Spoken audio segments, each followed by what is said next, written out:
Ethan's secretary took out a jade pendant and looked at my husband with deep longing. She said it was a token of love he had given her 15 years ago. After 6 years of marriage, I understood him better than anyone, so I immediately knew what the truth was. Ethan slammed the desk with a loud bang, his face full of agitation. I finally caught you, he barked. You're unbelievable. Stealing it and even coming here to brag about it. His words left me stunned. The secretary was stunned as well. Panicking, she grabbed Ethan's hand, lifting the jade pendant toward him. No, that's not it. You gave this to me yourself 15 years ago. Don't you remember? I'm little Nina. Ethan shoved her hand away in disgust. Whether you're little Nina or whoever, that's your problem. But the jade pendant I lost is in your hand. I don't care if you're Nina or Nene or whoever. You're not getting away with this. He stared at the pendant, narrowing his eyes. You're saying I personally handed this to you? The secretary nodded, tears spilling over, looking fragile like a pear blossom trembling in the rain. Back then in Old Pinetown, you said this was our token of love. You told me to keep it safe and that when we grew up, you would come find me. Lies, Ethan snapped. He snatched the pendant from her and shoved it into his chest pocket. 15 years. Do you know what my life has been like these past 15 years? All these years, I never stopped thinking about this pendant. I spent $8 million in France to bid it back at an auction. I wore it every day. I ate with it, slept with it, never wanted to take it off. Do you even know how much I loved it back then? And then it went missing. I thought I had dropped it somewhere without noticing, but now I know you stole it. And you even have the nerve to come here and show it off. Thief! Thief! Thief! His barrage of accusations crashed down on her before she could respond. Before she even had time to react, Ethan suddenly turned around and threw himself straight into my arms. My 6 feet 2 inches husband cried like a 200-pound baby. Honey, she stole from me. She's a thief. A thief. She bullied me. Hoo. Honey, call the cops. Help me beat her up. He cried miserably like an old cow letting out painful moos. Pathetic enough to make anyone emotional. No matter how I tried to comfort him, holding him, kissing him, soothing him, nothing worked. He kept pouting, demanding more again and again. And he was strong too. If I didn't indulge him, he cried. And if he wasn't crying, he wanted hugs, kisses, or to be lifted up. He kept rubbing against me nonstop. Harder to deal with than a pig being dragged out for slaughter during Lunar New Year. He was driving me crazy. The secretary stared at us with wide eyes, clearly unable to process what she was seeing. I could practically hear her screaming inside. System, what's going on? I already showed the jade pendant. Why isn't Ethan reacting the way he's supposed to? A mechanical voice echoed faintly in her mind. Perhaps the evil supporting female is standing too close to the male lead, affecting the storyline. Host, you may try removing the female supporting character. Her eyes lit up and she immediately stepped toward me, tears trembling on her lashes. Her voice quivered as she said, I understand now, Mr. Parker. It must be because your wife is here, so that's why you're treating me like this.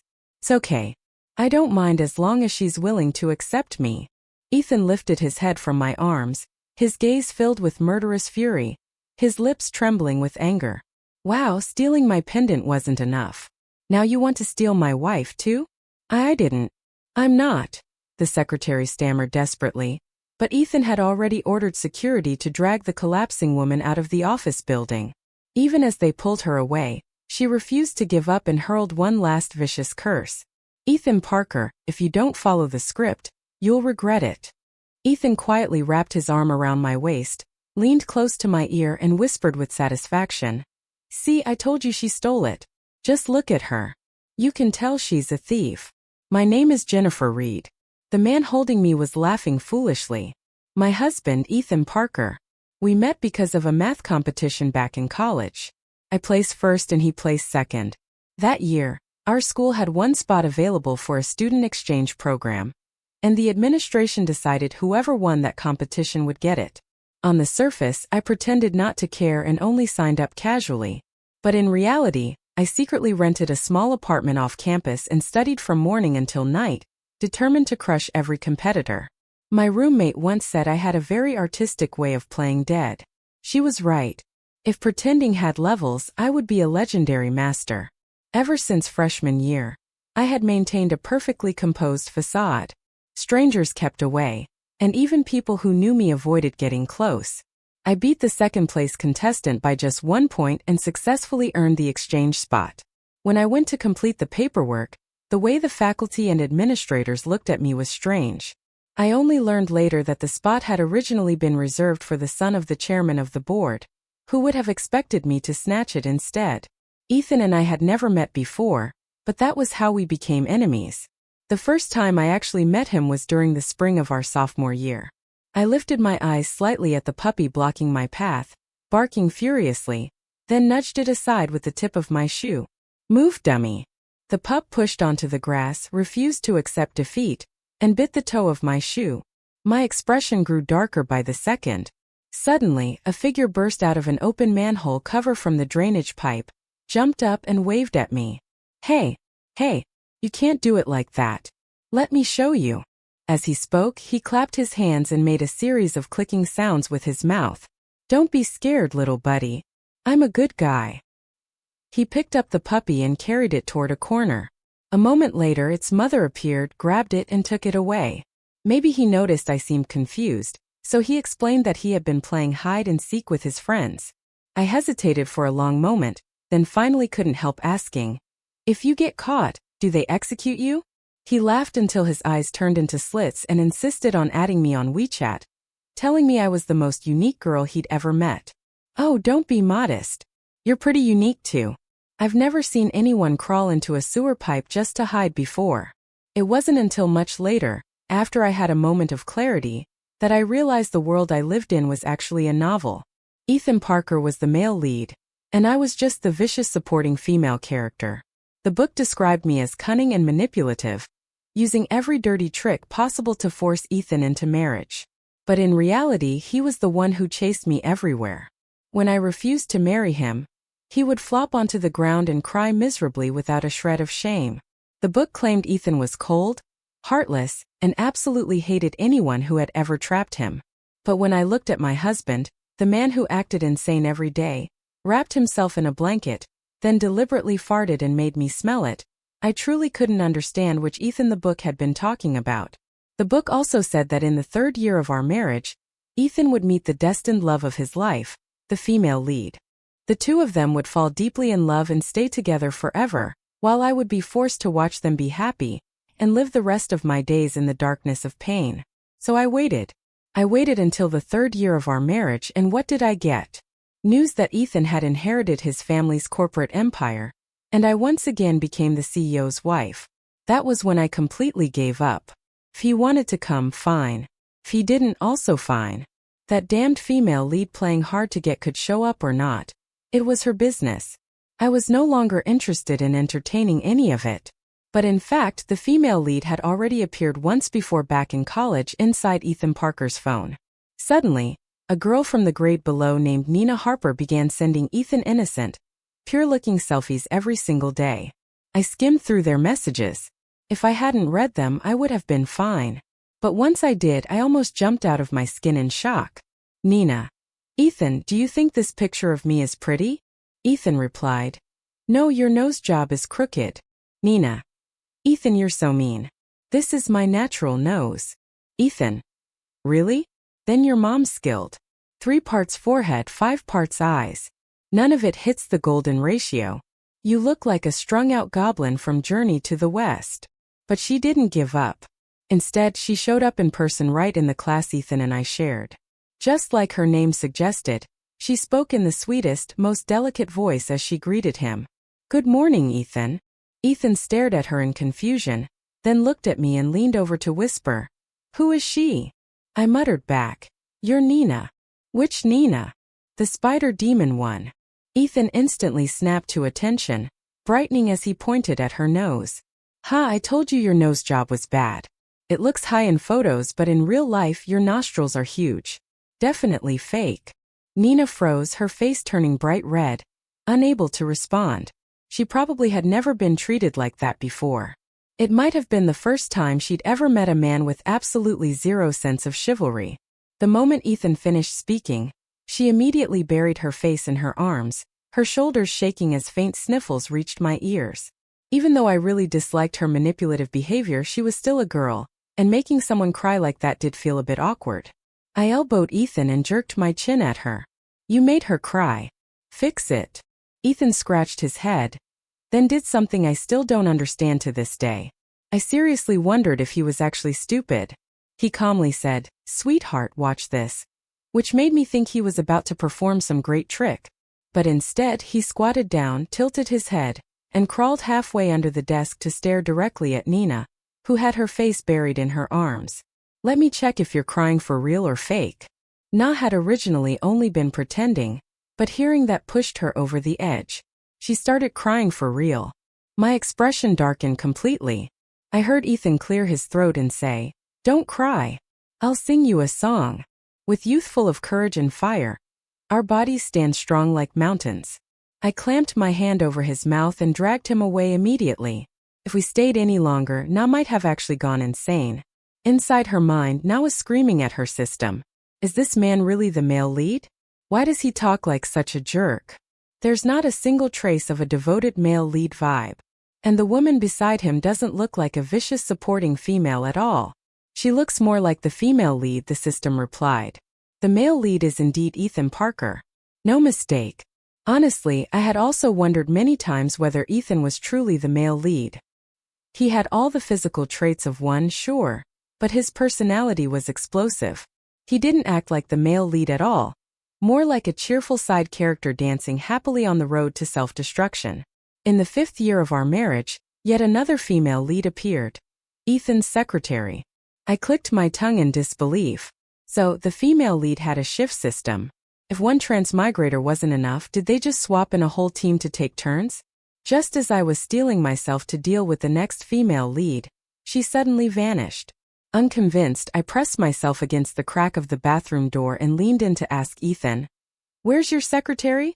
Ethan froze for a second, then replied seriously, "Oh, she stole something, so I had her taken to the police station." But that woman was supposed to be the female lead. For God's sake, Ethan didn't hear a single word of my internal screaming. Seeing me crouch stubbornly in front of the bathroom door, refusing to leave, he thought my old condition had relapsed again.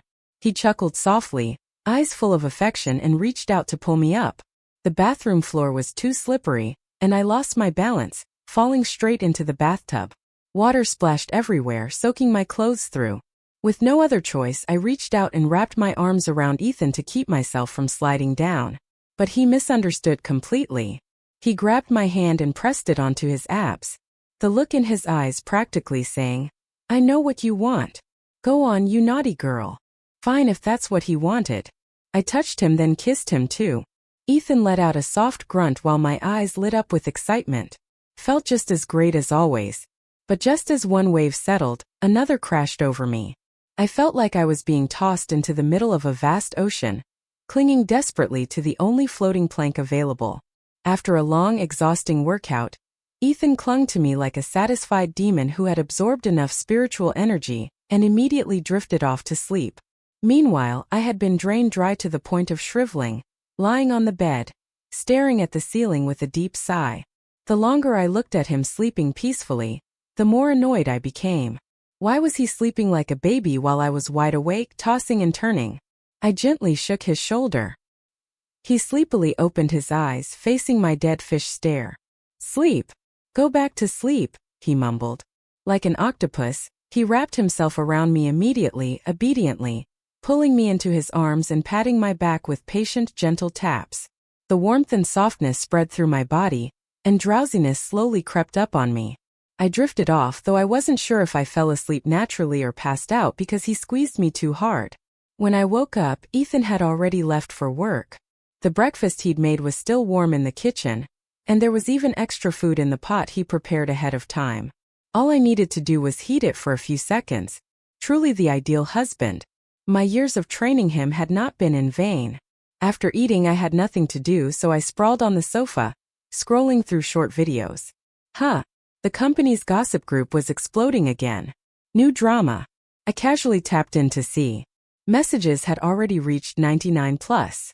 I couldn't even read fast enough to keep up with their spamming. Oh my God. I just went into the CEO's office to drop off documents and saw a girl inside. Probably just the CEO's wife, right? Nothing special. If it were his wife, I wouldn't be this shocked. This girl looks like the CEO's wife. Maybe 50 to 60% similar, but I'm sure she isn't. The CEO's wife dresses terribly, painfully. But this one head-to-toe designer brands. I slowly typed a question mark above my own head. Based on what exactly were they calling my ultra-warm premium cotton outfit ugly? That made me angry. Another text popped up. I saw her too. There was definitely a woman in the CEO's office and the CEO said something like, "I won't accept you." Damn, the CEO's going big. Is this the legendary substitute lover plotline? The whole group erupted into wild speculation. I never knew my coworkers had such rich inner worlds. Normally they all acted so serious, but what made me the angriest was they dared to call my outfit ugly. Silently, I wrote down the names of everyone who insulted me, deciding that once I confirmed everything, I'd have Ethan deduct their salaries. I didn't hesitate. I drove straight to the company. The receptionist was furiously typing on her phone, her face full of righteous anger. I accidentally glanced at the group chat again. It's all fake. Everything is fake. Stop spreading rumors. The CEO and his wife have a great relationship. You know what that means? Best engine. I know. It means my stock options are finally going to the moon. I'm warning everyone. Stop spreading fake news. You got proof? Who told you? Who are you? Do you get money for lying? Are you proud of yourself for making stuff up? You got no joy in life besides inventing stories? You don't have a real job? Do you contribute anything to society at all? She's gone crazy. Are you happy now?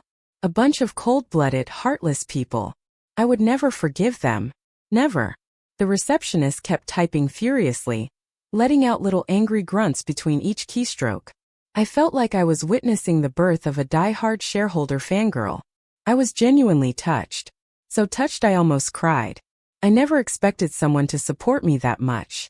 No more hesitation. I immediately grabbed the receptionist and stormed straight up to the 36th floor. Under everyone's curious gaze, I kicked open the office door. "Mom, what are you doing here?" Inside the office, the person sitting there was none other than Ethan's mother, Mrs. Parker. And behind her stood a young woman who looked soft and fragile. But the longer I looked at her, the more familiar she seemed. Not that I'm narcissistic, but she really did resemble me a little. Mrs. Parker saw me and spoke in her usual sarcastic tone. "Jennifer Reed, you're amazing, aren't you? Sleeping until the sun hits your ass before coming to work. Is your ass still intact?" I gave her an embarrassed smile. "You'll have to ask your son about that. My ass still hurts right now." "What? Baby, your butt hurts." Ethan immediately snapped to attention. He had been sitting at his desk, but he shot up and rushed over, already reaching to pull down my pants. "Let me check it right now." I froze. Mrs. Parker froze. "You idiot. There are other people here." Only then did Ethan stop, though he still looked unhappy, glancing irritably at the girl standing stiff like a statue behind his mother. I let out a sigh of relief. I had narrowly escaped being stripped in the office. Marrying a fool meant always facing unexpected scenarios. I secretly pinched the ticklish spot on his waist. He let out a squeal like a pig being butchered. Mrs. Parker and I had never liked each other. She hated me for not coming from a wealthy family, saying I wasn't worthy of Ethan, and I thought her son was an idiot. If outsiders didn't know better, they'd think I was some gold-digging social climber. But anyone with eyes could see that Ethan was the clingiest husband on earth. "Baby, come sit here," Ethan cooed, smiling like a puppy, with its tail wagging so hard it might fly off. Mrs. Parker coughed loudly, pulling the girl from behind her and placing her in front of me. "I came here today to introduce someone to the two of you. This is Ethan's cousin, Emily Parker. Arrange a position for her in the company. Maybe assistant to the CEO?" I replied immediately. "Assistant to the CEO is me." Mrs. Parker paused. "Then secretary also me." Mrs. Parker's eye twitched. "Then CEO still, why can't I hold all these positions?" "Upset about that?" Mrs. Parker's perfectly manicured red nails shot up as if she wanted to stab me in the head, but Ethan instantly moved to shield me. His cousin also rushed to pull Mrs. Parker back. Emily looked at me with those soft, trembling eyes and said in a gentle voice, "I've interned at my father's company before. I can do anything. My cousin can assign me however he wants. I don't mind working hard." As someone who had shared a bed with Ethan for years, I could guess exactly what he was about to say. And sure enough, he replied coldly, "Then go clean the toilets." Emily staggered, tears falling like rain, looking pitiful enough to make any man feel protective. But Ethan wasn't any man. Ethan was a fool. "What? I didn't yell at you. I didn't hit you. Why are you crying? You're young and already know how to fake an injury," he said. "Or do you think cleaning is beneath you? Haven't you heard the phrase, 'Labor is honorable'? You don't want to clean toilets. Plenty of people want that job. Stop acting like you're so high and mighty. Get out. Out." Ethan finally shouted so loudly that it felt like the ceiling might collapse. I was trembling from holding back my laughter. In the end, his cousin still stayed at the company as an intern, working with a group of fresh graduates. The moment they left, Ethan immediately scooped me into his lap, rubbing his head against my chest like a sulky puppy. "Honey, why did you keep her here? I don't like her." I honestly didn't know how to explain the whole cousin and family reputation situation to him. He was practically the third transmigrator in this story. Even if I did tell him, with his IQ, he'd probably think I was proposing some kind of new bedroom roleplay. Just remembering certain past incidents made me shudder. She's still your family. If you reject her outright, people will start gossiping behind your back, and it'll affect your reputation, I said. Ethan looked up at me, eyes sparkling like a puppy's, shining with adoration. "Baby, you love me so much." He puckered up, demanding a kiss. I pinched his cheeks between two fingers, squeezing his lips into a tiny duck beak. With a sigh, I rubbed my forehead. There was just no dealing with him sometimes. Then I leaned down and kissed him. My tongue was nipped gently, followed by a trail of kisses falling behind my ear, down my shoulder. I suddenly felt something different from below. My whole body stiffened as I stared at him in disbelief. His voice dropped low, slow, almost dangerous. "Baby, you smell so good. It's just because I showered." "Baby," he whispered. "Do you know the cartoon Super Piggy Hero?" Wait. I knew exactly what he was about to say. And please God, no. I struggled like a dying fish, but his arm tightened around me, flipping me over effortlessly. He laughed softly, voice cold like an assassin as he recited the final cheesy line from that stupid cartoon. Don't ask me what it was. I was just a dried-up fish having the last bit of life sucked out of me.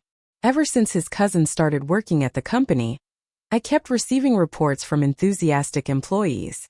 They said she didn't know how to do anything, but always pretended she understood everything. The worst part was that she constantly used excuses like pouring tea or delivering water, just to find any chance to speak sweetly to Ethan. Is she a hen or something? Cousin all day. I'm going to puke, the receptionist complained, looking far more expressive than she ever did while actually working. She even pulled me aside once inside. Miss Reed, sometimes you don't have to be so strong to hold a man's heart. You need to act sweet and soft too.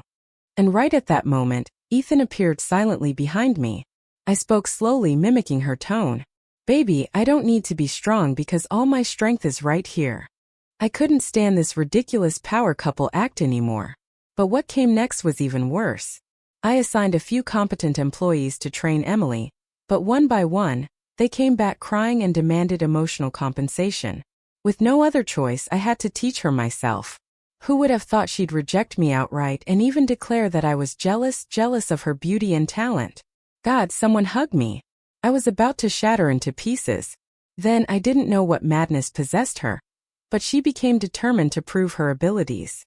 She ran straight to a rival company to negotiate a partnership. Predictably, she was humiliated to the point of tears and came back carrying a belly full of frustration. And of course, Ethan and I had to clean up the mess she caused. It was exhausting, like an 80-year-old man carrying 60 buckets of water under the blazing sun to water the vegetables at the village entrance, only to discover he watered the neighbor's land by mistake. Facing everyone's criticism, Emily's face turned pale. Her lips trembled. I was doing it for the company. Ethan slapped his pen on the table with a loud crack and sneered. Oh, so that's why you strutted into someone else's company demanding a partnership. Who do you think you are? Huh. And what exactly makes you think they should work with you? Can you represent me? Represent the company? Ethan asked coldly. Do you have a complete plan? Is there any department supporting you? I slowly made myself a cup of green tea and nodded in agreement. Friends can betray you. Family can leave you. Life can deceive you. Money can tempt you. But one thing will never change. If you don't know something, you just don't know it. No matter how much someone tries to teach you, you still won't know. Emily's eyes turned red as she said resentfully, How can you two talk to me like that? I might be dumb, but I can learn.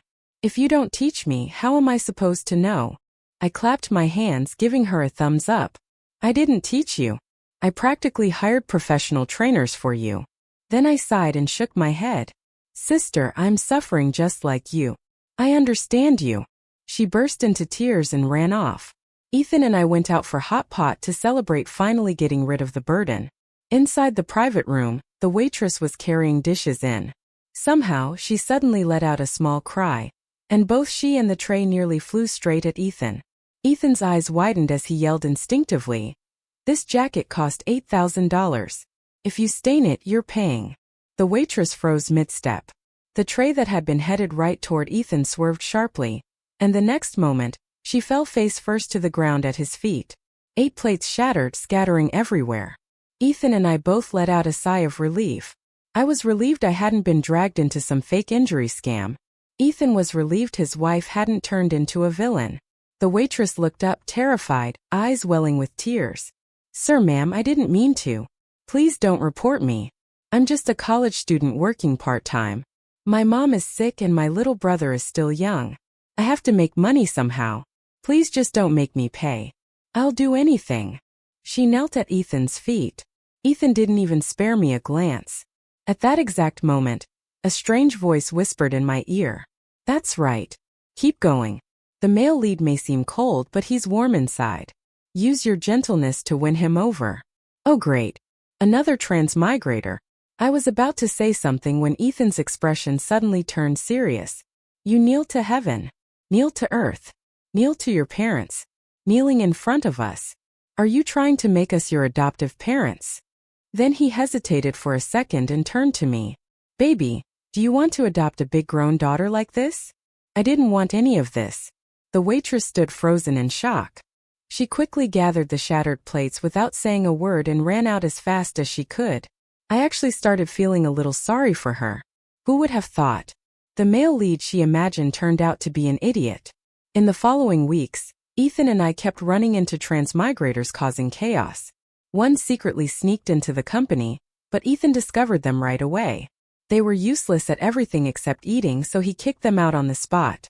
Another applied to be our house nanny. But how was I supposed to call a woman in her 20s Nanny Martha? Another claimed to be Ethan's distant relative, wanting to stay at our house.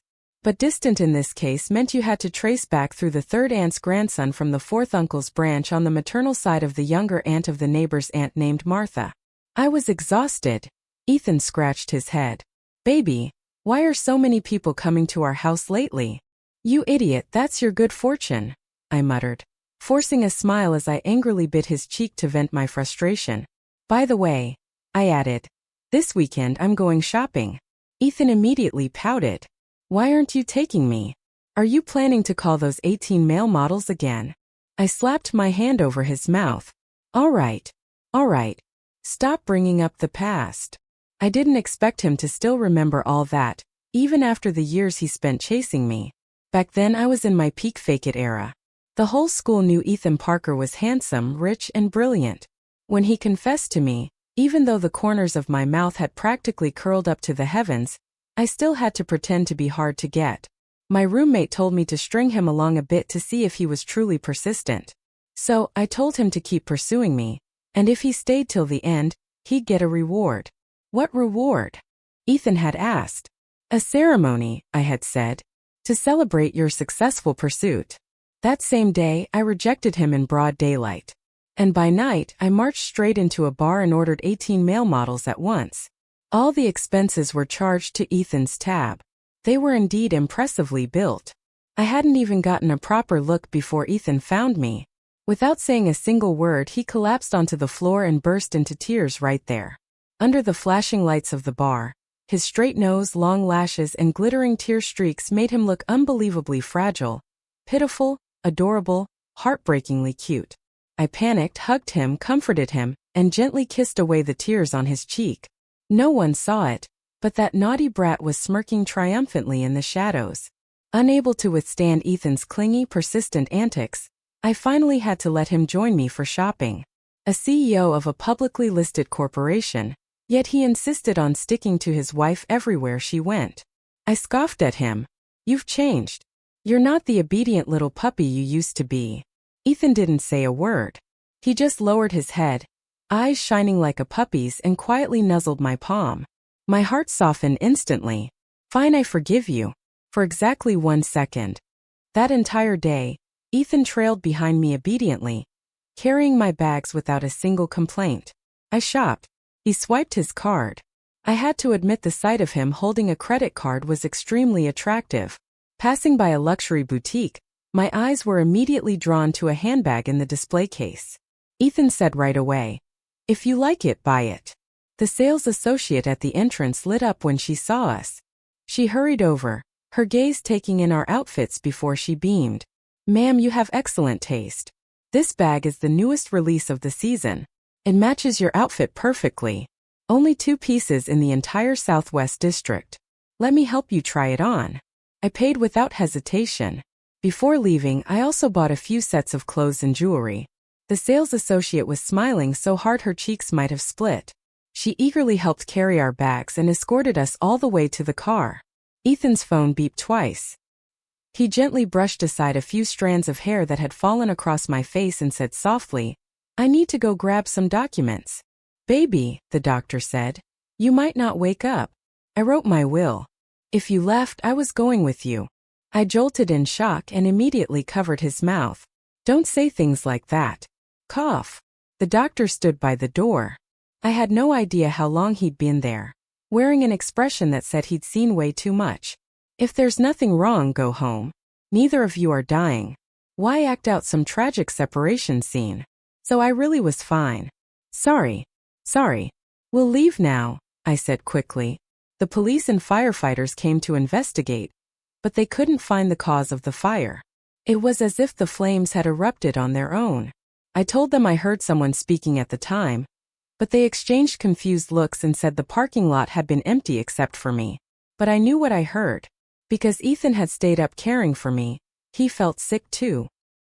He didn't complain, but his eyes betrayed his worry. After a week of rest, he suddenly decided to take me on a beach vacation. I stuffed a handful of fries into my mouth and teased, "What is this? An old married couple going on a honeymoon." He looked at me with softening eyes and gently stroked my hair. "Let's go." That very day, we boarded a private jet to a beautiful island where it felt like spring all year round. People lounged lazily on the beach, enjoying the sunshine. I lay on a chair sipping a fruit juice Ethan made for me while kicking him lightly to remind him to take his medicine. Life was truly too comfortable. This must be what blessed fate feels like. Suddenly, a young girl appeared before me. She hesitated before speaking. "Jennifer Reed." "Hello." I lowered my sunglasses and frowned. "How do you know my name?"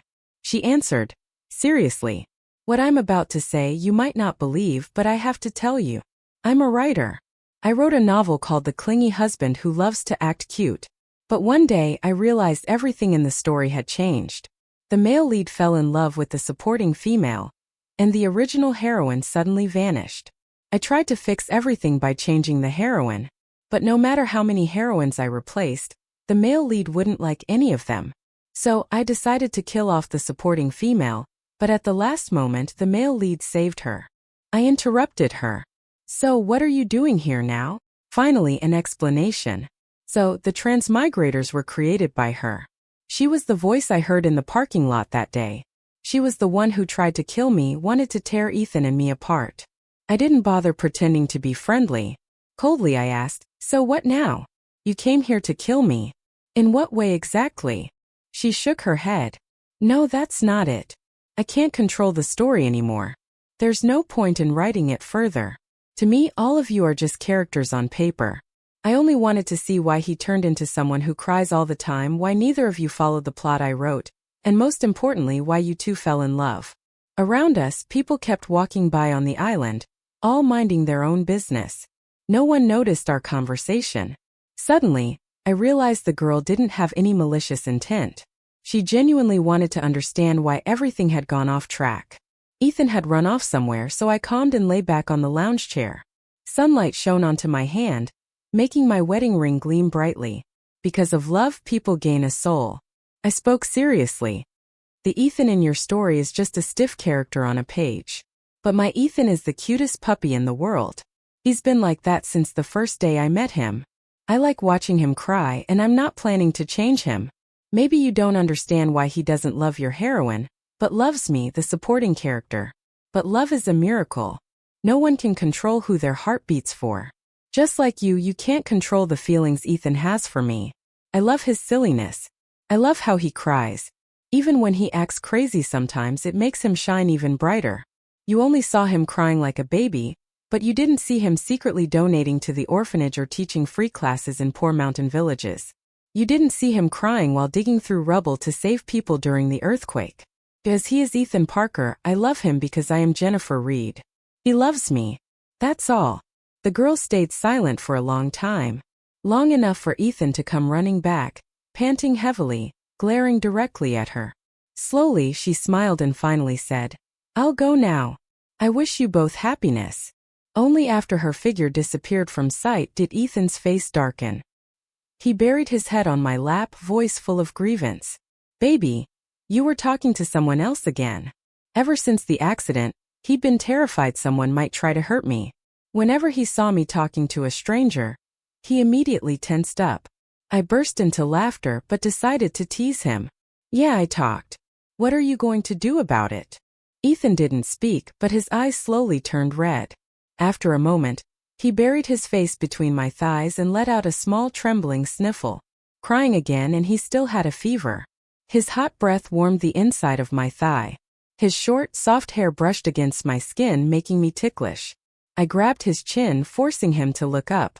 His clear eyes were brimming with tears, shining with pitiful, wounded innocence. I stared at him and felt something was off.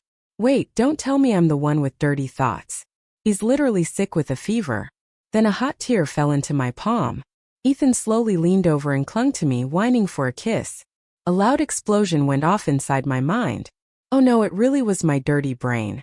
I shot upright, grabbed him by the collar, and stared at those tightly pressed, adorably trembling lips. I couldn't hold back anymore. I bent down and pressed my lips to his. "Baby, let's go home. The weather today is perfect for some very adult-only activities."